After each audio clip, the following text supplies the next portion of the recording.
ये कहानी एक पंडित जी की, जो राजा के दरबार में पहुंचे। राजा ने उनसे 3 प्रश्न किए कि ईश्वर जो है कैसे दिखता है, कहां तक देखता है और करता क्या है। पंडित जी ने कहा, आपने मुझे बुलाया लेकिन आदर सत्कार नहीं किया।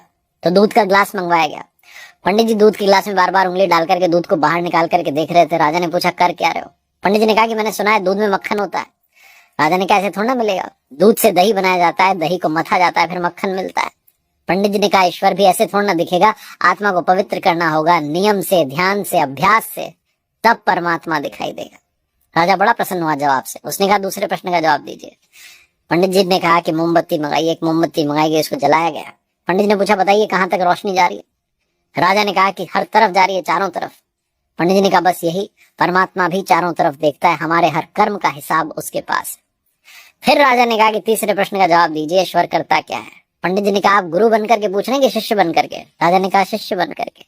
तो पंडित जी ने कहा कि आपका गुरु तो नीचे खड़ा हुआ है। तुरंत राजा ने पंडित जी को जाकर के सिंहासन पर बैठाया और खुद नीचे जाकर खड़ा हो गया।